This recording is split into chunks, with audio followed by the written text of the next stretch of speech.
Good morning students. Last લેક્ચરમાં આપણે the Sommerfeld theory of conduction of electrons in a matter આ topic complete કરી હતી. આજે આપણે article 6.7 the Matthiessen's rule start કરશું. What is the Matthiessen's rule? Electrons are mostly scattered by lattice phonons and electrons, and defects involving the impurities and immobile crystal imperfections. હવે જ્યારે electron તમારા મેટલમાં move કરતું હોય ને ત્યારે એ કોના કારણે સ્કેટર્ડ થઈ શકે? તો લેટાઇસ, જે મેટલની લેટાઇસ છે એની અંદર જે ફોનોન્સ કે ઇલેક્ટ્રોન્સ છે લેટાઇસના, એના કારણે સ્કેટર થઈ શકે છે. અને મેટલ્સમાં અમુક ડિફેક્ટ્સ હોય. તમે એસવાયમાં થર્ડ સેમિસ્ટરમાં જોયું હશે, ડિફરન્ટ ટાઈપ ઓફ ડિફેક્ટ્સ હોય. એ ડિફેક્ટ્સના કારણે, ડિફેક્ટ્સ ઇન્વોલ્વિંગ ઇમ્પ્યોરિટીઝ એન્ડ ઇમોબાઇલ ક્રિસ્ટલ ઇમ્પરફેક્શન, ડિફેક્ટ્સ કે ઇમ્પરફેક્શન્સ કારણે પણ તમારા ઇલેક્ટ્રોન્સ સ્કેટર થઈ શકે છે. If TL is the relaxation time due to lattice contribution, એટલે લેટાઇસ ફોનોન અને ઇલેક્ટ્રોન્સ કારણે જે રિલેક્સેશન ટાઈમ છે એને હું ટાઉએલ કહું.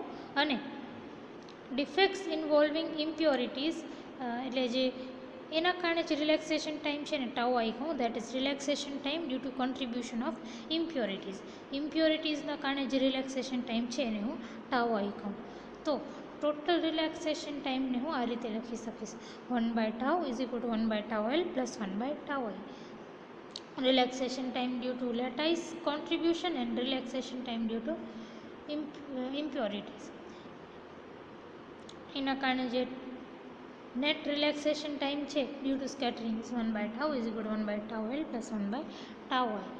હવે આપણે ઇક્વેશન 8માં જોયું હતું જ્યારે ડ્રડ મોડલ સ્ટડી કરતા હતા. First topic of our unit 4 of paper 508, that sigma is equal to ne square tau by m. હવે ne અને m તો કોન્સ્ટન્ટ જ રહે. તો તમે એમ કહી શકો કે sigma is proportional two tau. કહી શકો sigma is directly proportional two tau. તો 1/sigma is also directly proportional to 1/tau. તો આ 1/tau ની જગ્યાએ 1/sigma, 1/tau L ની જગ્યાએ 1/sigma L અને 1/tau I ની જગ્યાએ 1/sigma I. તો તમારી ઇક્વેશન કંઈક આવી થઈ જાય: 1/sigma is equal to 1/sigma L plus 1/sigma I. What is 1/sigma? 1/sigma is nothing but 1/conductivity, and 1/conductivity is nothing but resistivity. That is, આની જગ્યાએ 1/conductivity ની જગ્યાએ રો લખી દો. અહીંયા રો એટલે રેઝિસ્ટિવિટી રો. પછી 1/sigma L is nothing but resistivity due to lattice contribution. તો આની જગ્યાએ રો L લખી દો. અને 1/sigma I is nothing but rho I, that is resistivity due to imperfections. આની જગ્યાએ rho I પુટ કરી દો. So rho is equal to rho L plus rho I, where rho L and rho I refers to contributions of resistivity from lattice and impurities respectively. એટલે આ કાંઈ નથી. rho L is nothing but contribution of resistivity from lattice. લેટાઇસના કારણે જે resistivity છે એ, અને row આઈ શું છે? ઇમ્પ્યોરિટીઝના કારણે જે રેઝિસ્ટિવિટી છે એ. Now let us come to Matheson's rule. The observation that rho I is temperature independent is established as Matheson's rule. Matheson observed that resistivity of metal increases with increase in defect concentration. મેથિસન્સે શું કીધું હતું? જે આપણો topic છે મેથિસન્સ rule. મેથિસન એ observe કર્યું કે row આઈ જે છે ને ઇટ ઇઝ ટેમ્પરેચર ઇન્ડિપેન્ડન્ટ. તમારું resistivity due to impurities is temperature independent. એનું ટેમ્પરેચરથી કોઈ રિલેશન નથી. બટ મેથિસન્સે એ પણ ઓબ્ઝર્વ કર્યું કે resistivity of metal increases with increase in defect concentration.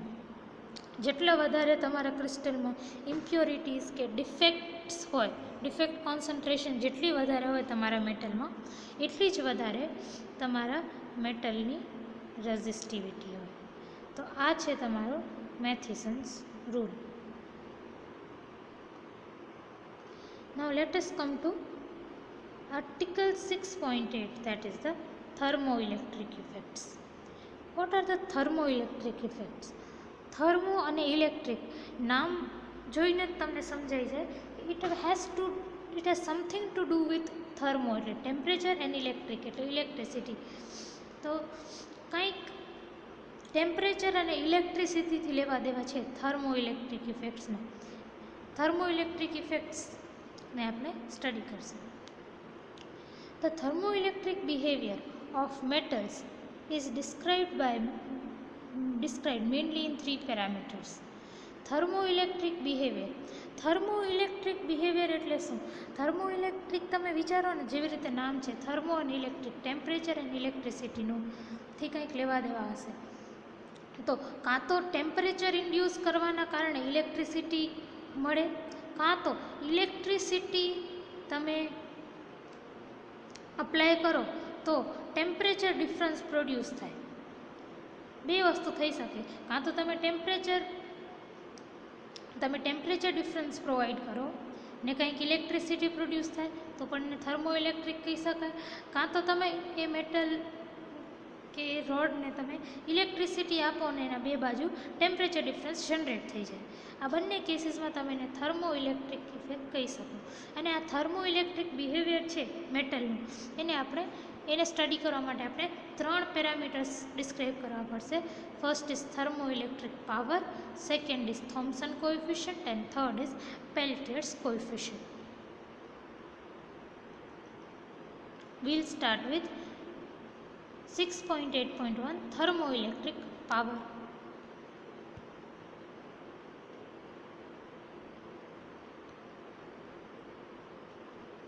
Figure 6.13 માં એક રોડ છે, એક મેટલ રોડ છે. જો એક મેટલ રોડ છે જેમાં તમે જે રોડને એક સાઈડને તમે વધારે ગરમ કર્યું છે, ટેમ્પરેચર T2 હોટ રાખ્યું છે, અને એકને જે બીજી સાઈડ છે ઇટ ઇઝ ધ કોલ્ડર સાઈડ, એનું ઓછું ટેમ્પરેચર છે T1. તો આ બાજુ T2, આ બાજુ T1. જે રોડ છે એને હું 2 નામ આપું છું, અને જે વાયરથી એક વોલ્ટમીટર કન્ડક્ટ કર્યું છે એ વાયરને હું મટીરિયલ 1 નામ આપું. વાયર જે છે કન્ડક્ટિંગ વાયર્સ પણ એક મેટલ મટીરિયલના છે, કંડક્ટર્સ જ છે. તો વાયર્સના મટીરિયલને હું 1 નામ આપું ને રોડ છે ને એને હું 2 નામ આપું છું.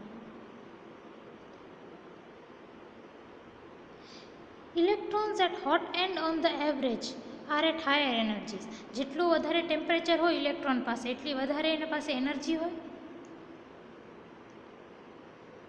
તો આ બાજુ હોટ એન્ડમાં, રોડના હોટ એન્ડમાં વધારે ઇલેક્ટ્રોન્સ હશે. રોડના હોટ એન્ડમાં જે ઇલેક્ટ્રોન્સ છે એના પાસે વધારે એનર્જી હશે. એના પાસે average it will be at average higher energy than the temperature the electrons at cold end. હવે આ ઇલેક્ટ્રોન્સ પાસે વધારે એનર્જીસ છે તો એ શું કરશે? these electrons lower their energies by drifting towards the cold end. તો આ જે ઇલેક્ટ્રોન્સ છે ને એ શું કરશે? અહીંયા જે હાઈ એનર્જીવાળા ઇલેક્ટ્રોન્સ છે they will drift towards the cold end. આના પાસે વધારે એનર્જી છે તો એ વધારે એનર્જીવાળા ઇલેક્ટ્રોન ક્યાં જશે? Towards the cold end. Why? To lower their energy. Simple છે.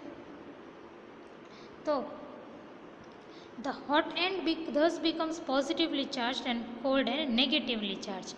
શું થઈ જશે? અગર આ હાઈ એનર્જી ઇલેક્ટ્રોન્સ પોતાના એનર્જી લો કરવાના ચક્કરમાં અગર કોલ્ડ એન્ડના તરફ જાય છે તો વધારે ઇલેક્ટ્રોન્સ આ બાજુ ભેગા થઈ જશે, મેકિંગ કોલ્ડ એન્ડ નેગેટિવ, અને with respect to the hot and which becomes positive. તો જ્યારે તમે ટેમ્પરેચર ડિફરન્સ, એક રોડને, એક મેટલ રોડને નવમાં તમે ટેમ્પરેચર ડિફરન્સ નાખો, ટેમ્પરેચર ડિફરન્સ એટલે એક બાજુ હોટ ને એક બાજુ કોલ્ડ, તો શું થાય કે જે હોટ એન્ડ છે એ પોઝિટિવલી ચાર્જ થઈ જાય ને cold end negatively charge, creating different electric potential at different ends. તો શું થયું, લિટરલી શું થયું કહેવાય, ડિફરન્ટ ટાઈપના ઇલેક્ટ્રિક પોટેન્શિયલ જનરેટ થયા છે, આ બાજુ પ્લસ ને આ બાજુ minus. Thus, a potential difference is induced along a conductor by keeping both the ends of conductor at different temperature. તો ઇન ઇફેક્ટ મેં જે એક્સપ્લેન કર્યું એમાં શું થયું છે કે એક કંડક્ટરના બંને એન્ડ્સને ડિફરન્ટ ટેમ્પરેચર ઉપર રાખો, એક કોલ્ડ અને એક હોટ, તો શું થાય કે એક પોટેન્શિયલ ડિફરન્સ જનરેટ થાય એ કંડક્ટર પાસે નવમાં, એ પોટેન્શિયલ ડિફરન્સ જનરેટ થાય. આને સીબેક ઇફેક્ટ કહેવાય. સીબેક ઇફેક્ટ શું છે, Seebeck effect it is nothing but inducing potential difference in a conductor by keeping them at different temperature. Simple, ખાલી તમે એક રોડ કંડક્ટર લ્યો, બંનેને ડિફરન્ટ ટેમ્પરેચર ઉપર રાખો, તો શું થાય કે એક તમારી ડિફરન્ટ ટેમ્પરેચર ઉપર રાખો તો તમારી એક પોટેન્શિયલ ડિફરન્સ ઇન્ડ્યુસ થાય કંડક્ટરમાં. This is nothing but your Seebeck effect.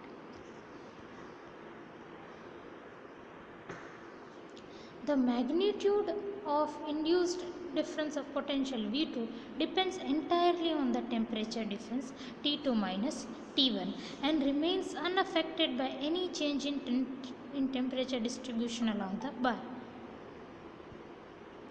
આ જે ઇન્ડ્યુસ્ડ પોટેન્શિયલ ડિફરન્સ છે T2 અને T1 વચ્ચે, જે ઇન્ડ્યુસ્ડ પોટેન્શિયલ ડિફરન્સ છે, જો અહીંયા પ્લસ છે ને અહીંયા માઇનસ છે, તો આ સાઈડ પ્લસ આ સાઈડ માઇનસ, તો એના વચ્ચે જે પોટેન્શિયલ ઇન્ડ્યુસ થાય છે ને પોટેન્શિયલ ડિફરન્સ, એને હું V2 કહીશ.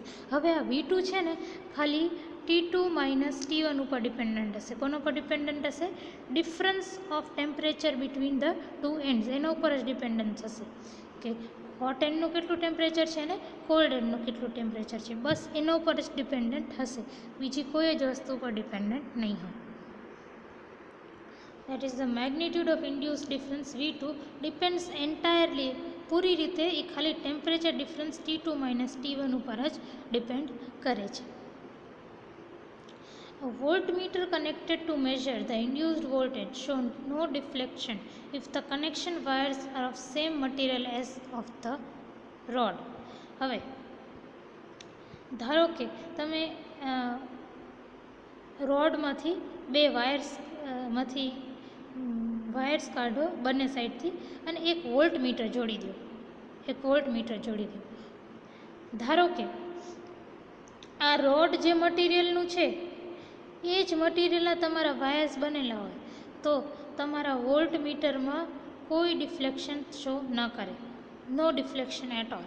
અગર ધારો કે તમારો આ રોડ મટીરિયલ 2થી બનેલું છે અને વાયર પણ મટીરિયલ 2થી બનેલા છે, તો જે વોલ્ટમીટર કનેક્ટેડ છે ને it will show no deflection, કોઈ ડિફ્લેક્શન નહીં બતાડે. If the material is different, એટલે રોડનું મટીરિયલ અને જે વાયર્સ વાપર્યા છે આપણે વોલ્ટમીટર કનેક્ટ કરવા, એ વાયર્સ, એ બંનેનું મટીરિયલ ડિફરન્ટ છે, તો the induced potential difference between the ends of wires 1 in contact with the rod is no more V2 but some value છે V1. એટલે હવે અગર તમે કોઈ બીજું મટીરિયલ, જેને તમે ધારો કે મટીરિયલ 1 કહો, એ અગર કનેક્ટ કરો રોડ સાથે અને એક વોલ્ટમીટર સાથે, તો શું થાય કે induced potential difference is no more V1 but no more V2 but some other value છે V1 જેટલું પોટેન્શિયલ ડિફરન્સ ઇન્ડ્યુસ થાય. Then the voltmeter reading in this case will be V1 minus V2. ત્યારે voltmeter કેવું read કરશે? Your voltmeter will read Samni deflection કેટલું હશે? V1 minus V2 જેટલું. એટલે તમે એ ટાઈમે જે વસ્તુ મેઝર કરશો ને that will be V1 minus V2.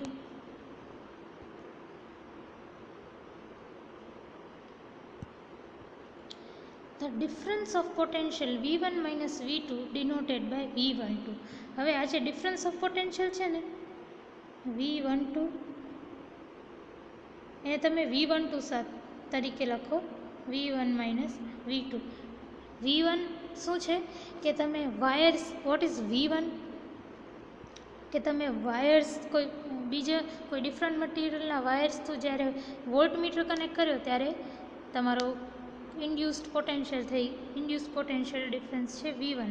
અને V2 શું હતું કે ડાયરેક્ટલી ખાલી રોડ હતો, વાયર્સ હતા નહીં, વાયર્સ થ્રુ વોલ્ટમીટર કનેક્ટ નહોતો કર્યો, ખાલી સિમ્પલ તમારું એક રોડ હતું જેનામાં તમે ટેમ્પરેચર ડિફરન્સ T2 અને T1, એક જગ્યાએ T2 અને એક જગ્યાએ T1 difference of temperature apply કર્યું રોડ ઉપર, ત્યારે જે તમને પોટેન્શિયલ ડિફરન્સ મળ્યો, ઇન્ડ્યુસ પોટેન્શિયલ ડિફરન્સ મળ્યો એ V2.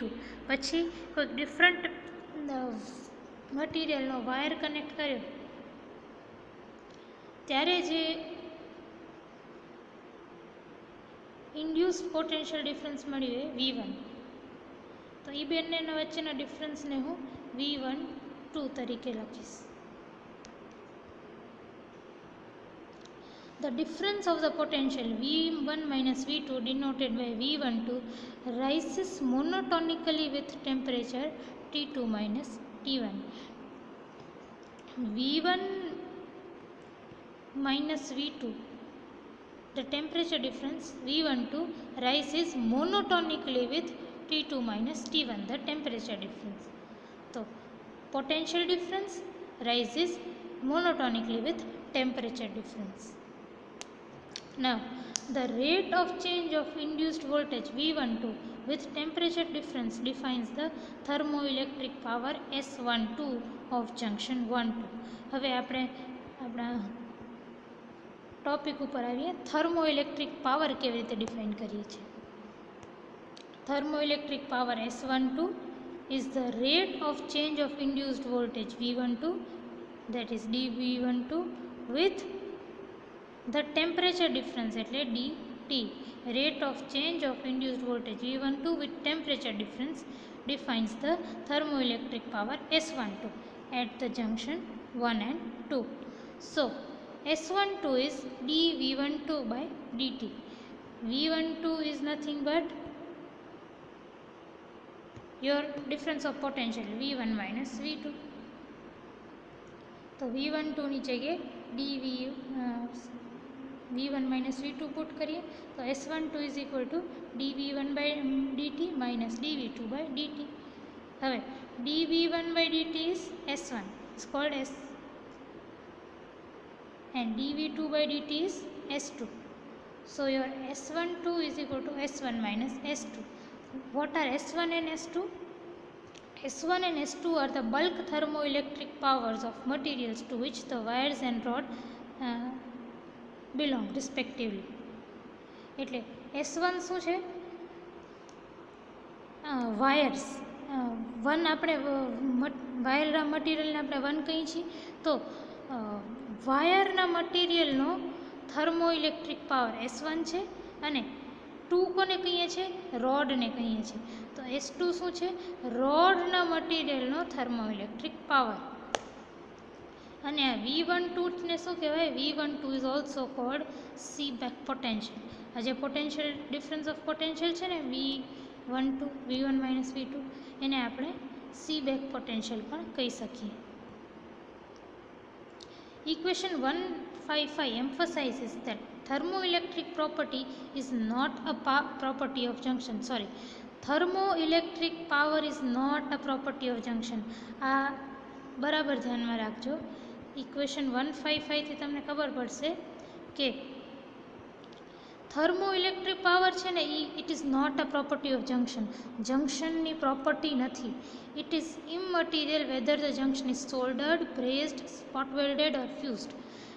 S12 depends only on bulk properties S1 and S2 of the material in contact at the junction. S12 is equal to S1 minus S2, બરાબર. આનાથી તમને શું ખબર પડે કે થર્મોઇલેક્ટ્રિક પાવર જે છે ને એ જંક્શનની પ્રોપર્ટી નથી. It's not dependent on junction.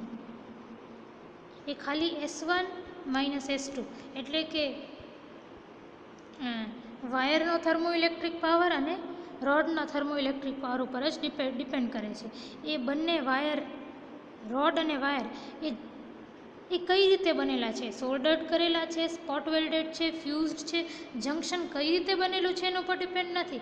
કોના ઉપર ડિપેન્ડ છે? ખાલી એ જંક્શનમાં મટીરિયલ કયા છે ને કોન્ટેક્ટમાં, ખાલી એના ઉપર ડિપેન્ડન્ટ છે. તો આ વસ્તુ ધ્યાન રાખજો. thermoelectric power is not a property of the junction.